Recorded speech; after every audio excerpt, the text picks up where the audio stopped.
Hey everyone, welcome back to the channel. As I'm sure you can tell from one that I don't have any logos or anything on my video right now, or as you can tell, my desktop is in pieces. Well, so you may be wondering, what happened? Oh, well, I was working on a project and I was using the rails from the power supply, and long story short, I shorted the 12 volts in ground and poof, there went my motherboard. So I had to send it out. Luckily, it was still within warranty. I got it back in 2013. But, so it's in pieces. I sent out the motherboard. I'm hoping that the motherboard is the only thing that went. But in the meantime, there's not going to be any videos. I will put this video because I do have Premiere on my laptop. So I use that to edit this video. But otherwise, I have no logos or anything. So, you know, it's kind of rough to not do anything because I don't have anything. However, I don't even think I have the font that I use on my laptop or anything.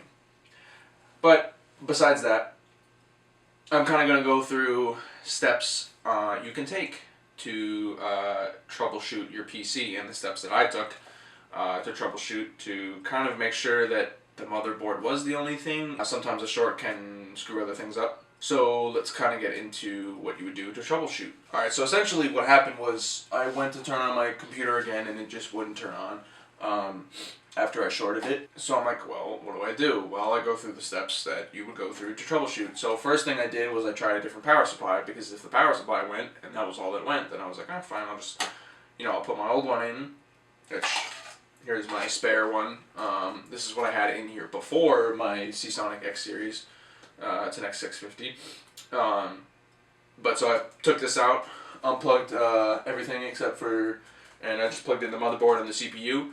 It should boot. It has onboard graphics, so it should boot into the BIOS, but unfortunately nothing happened. So since that didn't work, that means the power supply checks out. I also jumped it. Either pin on either side of pin 16 on the 24 pin can be used to jump it to turn on the power supply. So the power supply does turn on. I checked it. This one didn't boot it. So the power supply was not the case. The next thing I did, I used onboard graphics, so I know it wasn't the graphics card. I can't check the graphics card, but I highly doubt that was what it was.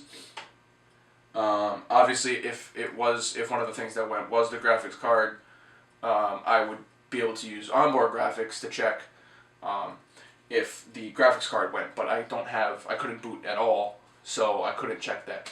But I don't think it was the graphics card either. Then what you can do is you can also unplug make sure all your hard drives and everything are unplugged, because if one of those is causing a problem, and you unplug them, and then it will boot. RAM, I didn't have extra RAM left, but another thing you can do, or any extra RAM rather laying around, you can take the RAM and put other RAM in there to double check that your RAM didn't explode along with the motherboard. So I couldn't check the RAM, but again, don't think it was the RAM either. The only thing left really is the CPU. Couldn't check that either because I don't have an extra board laying around with the LGA 1150 socket. So I'm not entirely sure if the processor went too. Hopefully it didn't.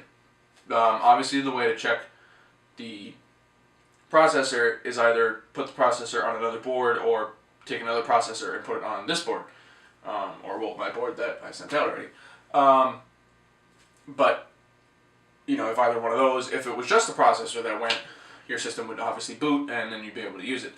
However, I don't have an extra processor and I don't have an extra board laying around, so couldn't check those. I think for the most part everything checked out. Okay, I know the drives work because when I jumped the power supply, the drive, at least my mechanical drive turned on, so I know that the drives work. I know that my Q Plus is fine because that was lighting up when I had the motherboard plugged in. So I know it wasn't that. I'm not going to be able to check anything until the board comes back, and I'm hoping that it was just the board, because if it was more than the board, then I have to send out more to get serviced. So I got like 3-day shipping. It should be there Tuesday, hopefully, and then they'll let me know the status of it, or that they received it at least. I know it'll get there because I'll get the tracking notification, but besides that, then I'll have to wait. I don't know how long it's going to be. This is the first time I've ever actually had to send something out to get serviced, so I have no idea how long it's going to take.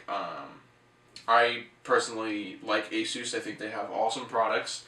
I have both of my monitors are Asus. Oh God, I forget. Oh, VX238H. Both of those are the same, so those are from Asus. My graphics card is an Asus GTX 970. It's the Strix version. And my motherboard obviously was an Asus C87 Pro. But I don't think, hopefully, they won't have any problems. And I won't run into any problems with them, rather. Servicing the part.